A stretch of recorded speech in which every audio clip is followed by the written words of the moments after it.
সিরাজগঞ্জের সিংহপুরুষ হিসেবে খ্যাত ইকবাল হাসান মাহমুদ টুকু। ইনি অষ্টম জাতীয় সংসদ নির্বাচনে সিরাজগঞ্জ 2 আসনে 4 দলীয় ঐক্যজোটের বিএনপি দলীয় প্রার্থী হিসেবে তৃতীয়বারের মতো বিপুল ভোটের ব্যবধানে জয়লাভ করে সংসদ সদস্য নির্বাচিত হন। ইনি চতুর্থ ও পঞ্চম জাতীয় সংসদ নির্বাচনেও এই আসন থেকে নির্বাচিত হন। ইকবাল হাসান মাহমুদ টুকু 2001 থেকে 2006 সাল পর্যন্ত 4 দলীয় জোট সরকারের সময় প্রথমে বিদ্যুৎ এবং পরে কৃষি প্রতিমন্ত্রী ছিলেন। এবার 2026 সালের নির্বাচনে সিরাজগঞ্জ 2 আসন থেকে নির্বাচিত সংসদ সদস্য এবং বাংলাদেশ সরকারের বিদ্যুৎ ও জ্বালানি মন্ত্রী হন। ইনি বর্তমানে বিএনপির স্থায়ী কমিটির সদস্য হিসেবে দায়িত্ব পালন করছেন। ইকবাল হাসান মাহমুদ টুকু সিরাজগঞ্জ সদর উপজেলার শিয়ালকোল ইউনিয়নের কোয়েলগাতি গ্রামে 1950 সালের 10 মে একটি সম্ভ্রান্ত মুসলিম পরিবারে জন্মগ্রহণ করেন। তার পিতা আব্দুল্লাহ আল মাহমুদ প্রখ্যাত আইনজীবী ও বাংলার মুসলিম জাগরণের অন্যতম নেতা ছিলেন। আব্দুল্লাহ আল মাহমুদ সিরাজগঞ্জ থেকে নির্বাচিত জাতীয় সংসদ সদস্য ও অবিভক্ত বাংলার পার্লামেন্টারি সেক্রেটারি এবং তৎকালীন পাকিস্তানের কেন্দ্রীয় শিল্প ও প্রাকৃতিক সম্পদ মন্ত্রী।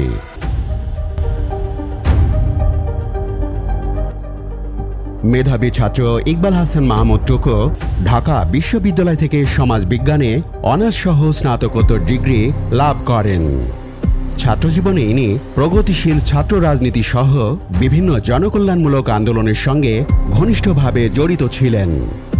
ইনি 1969 সালের আইয়ুব বিরোধী গণ অভ্যুত্থান ও 1971 সালে মহান স্বাধীনতা যুদ্ধ সহ দেশের প্রতিটি প্রধান গণতান্ত্রিক আন্দোলনে সক্রিয়ভাবে অংশগ্রহণ করেন।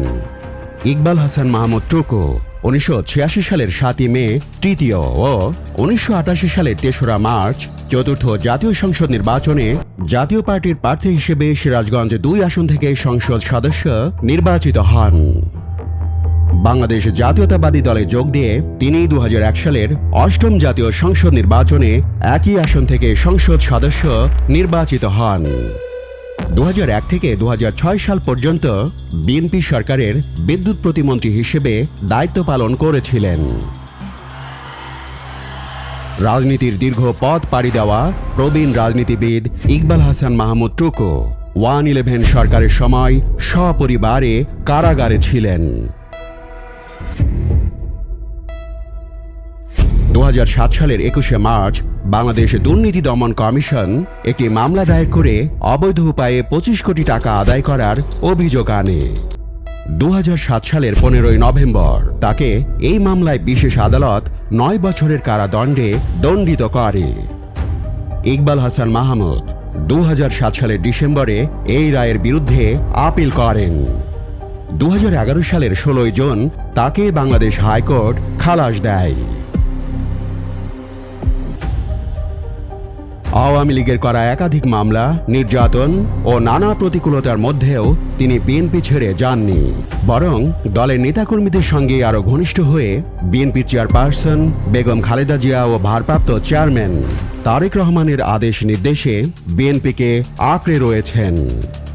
পিতা মরহুম আব্দুল্লাহ আল মাহমুদের বড় ছেলে ইকবাল হাসান মাহমুদ টুকু, যিনি তার বাবার মতো সাহসী রাজনীতিবিদ ও সিরাজগঞ্জের সিংহপুরুষ হিসেবে খ্যাত। ইকবাল হাসান মাহমুদ টুকু কর্মজীবনে একজন সফল ব্যবসায়ী ও শিল্পপতি।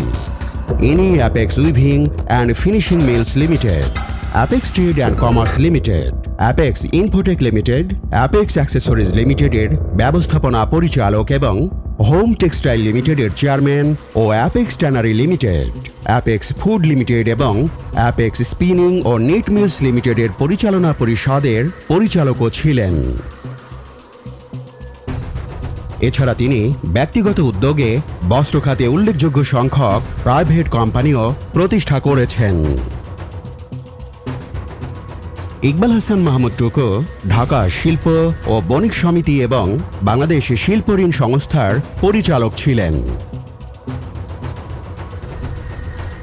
তিনি সিরাজগঞ্জ জেলা পরিষদের চেয়ারম্যান ও বাংলাদেশ পুলিশ কমিশনের সদস্য হিসেবেও দায়িত্ব পালন করেছেন।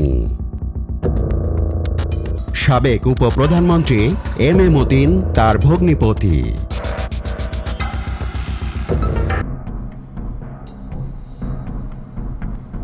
বাংলাকে যদি ধারণ করতে হয়, বাংলাকে যদি আমার মায়ের ভাষা বলতে হয়, তাহলে ইনকলাব জিন্দাবাদ চলবে। 2026 সালের 21শে ফেব্রুয়ারি ইকবাল হাসান মাহমুদ ইনকলাব জিন্দাবাদ স্লোগানটির সমালোচনা করে দাবি করেন যে এটি বাংলা ভাষার অংশ নয়। তার এই মন্তব্যটি রাজনীতিবিদ ও ছাত্রনেতাদের মাঝে ব্যাপক সমালোচনার জন্ম দেয়। তারা যুক্তি দেন যে স্লোগানটি ঐতিহাসিকভাবে জুলাই গণঅভ্যুত্থানের সাথে যুক্ত এবং এটিকে জাতির রাজনৈতিক ও সাংস্কৃতিক ইতিহাসের একটি অংশ হিসেবে তারা সমর্থন করেন।